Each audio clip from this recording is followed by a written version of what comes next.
So Nigerians are banned all over the world. No country wants to allow any Nigerian nationals into their country, blocking them from entering the country, not allowing them to get visas.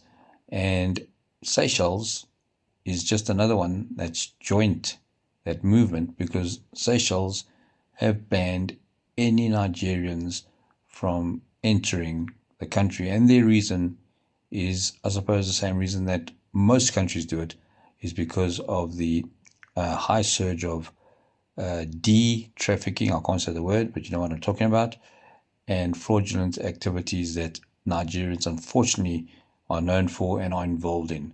So they've cut all ties with Nigeria and said no Nigerians will be allowed to be or allowed to enter the country at all.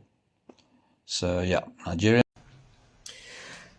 3 reasons why Nigerians are hated all over the world. Because when young Nigerians come to your country, number 1, they don't look for jobs. They will come and make sure they hustle on your street.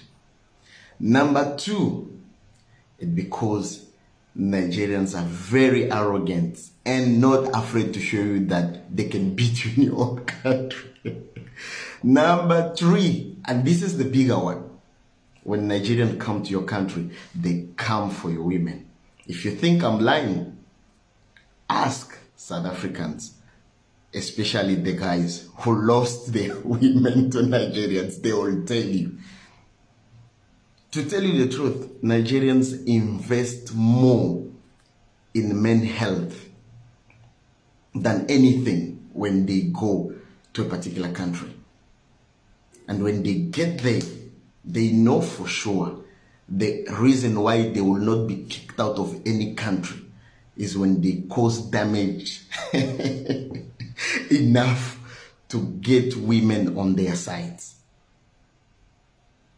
Any woman who has been with a Nigerian, they can tell you here in South Africa that you don't need any other men when you've walked the path of Nigerians. So, hate me or not, this is a problem. I'm going to speak on behalf of the average South African guy. South African men don't hate Nigerians. We don't have the luxury nor the time to even be concerned about you. Eggs are expensive, petrol is expensive, we've got a lot of issues. We've got a lot of things that we're dealing with. We're trying to find our position in the economy, but this is where the problem starts. And this is a problem personally that I have with foreigners, and particularly Nigerians. Nigerians act like they are brothers and sisters. All of them, they were sent by the heavens. Nigerians in particular, as an example, in a lot of countries in the world, there is a problem of Nigerians coming into those countries and selling drugs. So I'm gonna speak about my country. You guys pretend as if like Nigerians are coming here to sell sweets and sell cancer medicine. But you know that some of you guys who are in Nigeria, you're receiving money from your brothers who are here in South Africa that are poisoning our brothers and sisters on a daily fucking basis. And you act as if you are good people holistically, but you know what your people are doing to other people in other countries. And that is where the dislike and hate comes from. We do not have a problem with you as a people. We have a problem with the shit that you guys do in other people's countries. And you want to act, and whenever particularly South Africans want to stand up for the wrong fucking things that you guys do, you want to act like South Africans are bad people. We hate you. We are speaking xenophobia and all these things. You like this victim mentality of never taking accountability of the wrong, evil things that your brothers and sisters are doing in many of these countries. So the reality of the matter is this. It's not that South Africans hate Nigerians. We hate your behavior when you are visiting other people's countries. You are a cancer in actuality. There's nothing positive holistically that a lot of you do. There might be a few good Nigerians out there, but the common denominator All of the stuff that a lot of you are being funded from, it comes from a drug culture. It comes from a well-oiled machine of organized crime that is done by Nigerians specifically. So let's not try to act like Nigerians are the guardians of the heavens. You guys do many wrong things in many other people's countries. And referring to the previous video that I made, South African men do not care who South African women sleep with or whoever that you choose to like. That is between you and Jesus. But the problem that South African men don't want to be facing tomorrow is raising children of foreigners. We don't want that day. You guys are seen to be better than us. Please take care of the kids that a lot of you leave behind. There are many DMs that I've been getting from the previous video of such instances where foreigners make children with South Africans and then they leave those kids. And South African men are supposed to stand up and be stepfathers to children of foreigners. We will not do that. We cannot be ridiculed on a public platform and then we are expected to raise other people's children. No. They must go to Nigeria, they must go to Mozambique, all these places and find the fathers of those children. South African men will never raise those kids. And that is a reality. But you guys think it's hateful. And I'm telling you guys the truth. Most men would not raise another man's child, let alone a foreigner's child. It's worse when it's like that. But back to the subject matter, let me not digress. We don't hate Nigerians, we just hate the stuff that you guys do when you get to other people's countries. You will never see a South African man fly to Nigeria and open the church there and pays people to fake miracles and scam citizens. You'll never see a South African man fly to Nigeria just to sell drugs and do human trafficking. You will never see a South African man flying to Nigeria and turning their children into prostitution. You will never see a South African man flying to another. Other Africans are jealous of Nigerians. South Africans are jealous of Nigerians. Kenyans are jealous of Nigerians. Ghanaians are jealous of Nigerians. We hear this every day.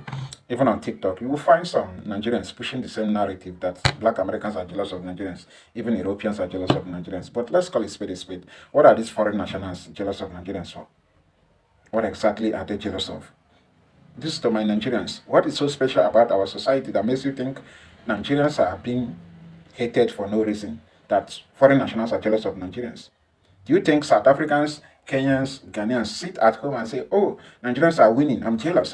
Come on now. These people are focused on building their society. They are focused on building their systems. So what are we talking about? And let's call it spade a spade. A non-Nigerian that is psychologically observant could tell that this narrative that some Nigerians are pushing, that foreign nationals are jealous of Nigerians, is coming from a place of insecurity. It's not coming from a place of confidence. And it's understandable when you grow up in a chaotic environment, when you grow up inside chaos, you build up psychological armor, you build up defensive mindset, a coping mechanism. But the truth is that it is high time we Nigerians drop this defensive mindset because it is not helping us. And guess what? Defensive mindset is very dangerous. It blocks growth. It blocks self-reflection. Let's be realistic. Kenyans are not jealous of Nigerians. South Africans are not jealous of Nigerians. Ghanaians are not jealous of Nigerians. So Nigerians must stop confusing accountability with attack. Please. Kenyans are doing well. Ghanaians are doing well. South Africans are doing well. And by the way, what are they jealous of? Insecurity in Nigeria? Poor infrastructure? Poor healthcare system? Lack of stable electricity? Failing schools? Economic hardship? Is that what foreign nationals are jealous of? So please, enough with the jealousy card. These people don't worry about Nigeria that much. A Kenyan or a South African or a Ghanaian cannot sit in his or her comfort zone and worry about Nigerians. Like Nigerians are winning, I'm jealous. For what? They are winning as well. Let's call it spade a spade. It is an embarrassment for us Nigerians because our colonial mentality has gotten to a degree where we developed a superiority complex. We think we are better than every other African. And when you develop a superiority complex and you don't have the necessity that is needed to back up the superiority complex that you developed, you become an insecure person. And insecurity leads to defensiveness. Let's call it spade a spade. So please, enough with the jealousy card. These people don't worry about Nigeria that much. A Kenyan or a South African or a Ghanaian cannot sit in his or her comfort zone and worry about Nigerians. Like Nigerians are winning, I'm jealous. For what? They are winning as well. Please listen to what this guy said before I say what I have to say. They bring their young men to Ghana. They rent our apartments, 2 bedrooms. They have about 50 people in there, and then they'll be doing illegal activities in there. Enough is enough. Look, let's be realistic. All what some Ghanaians are saying about some Nigerians traveling to Ghana to carry out fraudulent activities, they are just not far from the truth. Because I personally, I have come in contact with so many Nigerians who travel to Ghana, and when I ask, what are you going to Ghana to do? There is this particular thing they say HK. And when I dig further to ask reasons why people travel to Ghana for the sake of Yahoo, I got to realize that because of the steady light supply in Ghana, and Ghana police do not harass them the way they harass them here in Nigeria. As a matter of fact, Gege, a popular content creator in Nigeria, actually came on air and narrated his joining in Ghana as a Yahoo boy. And he said so many things. And I think there are a lot of them that actually travel to Ghana just for the sake of Yahoo. It's not as if some Ghanaians are not involved in these fraudulent activities, but the rate at which some Nigerians travel to Ghana just for the sake of Yahoo is becoming alarming. So there you have it, guys. According to these videos you have watched, Nigerians are problematic. Well, me, I'm Nigerian, no, and I'm not problematic. I don't know about others, but I've seen beautiful, good, patriotic Nigerians. I've seen them live in other countries, and I've never for one day heard that they committed any crime. So I think this thing is individual. And one of the videos, one South African guy was saying, yeah, that's the reason why they are asking Nigerians to leave their country, that they are taking their job, they are doing a lot of illegal things in their country. And same thing in Kenya, same thing in Ghana. Ghana is saying that that a lot of the women that stand outside at night are Nigerians. A lot of the ones that does internet cyber things are Nigerians. The ones that in fact so many bad news that 85% of those crimes that are being committed are Nigerians, and that's why they want Nigerians out of their country. It's really sad, you know, for the fact that I am Nigerian. And funny enough, I am Nigerian that stays outside Nigeria. And for one day, I've been law-abiding in where I live. I keep to myself. I make sure I do everything according to law. And I have a lot of Nigerian friends living here with me too that are law-abiding. And we still have the bad eggs also. But this thing is not just about one country. That's what people don't understand. There are other countries, but South Africans, you people too will have bad people in your country, the same as Ghana and Kenya and the rest. I just think it's just for when one Nigerian does something wrong, they generalize it to other Nigerians, and it's not fair. You can, instead of it to say Nigerians, you can call the names of the people. Anyway, guys, thank you for watching my episode today, and then I'll see you on my next episode. Bye for now.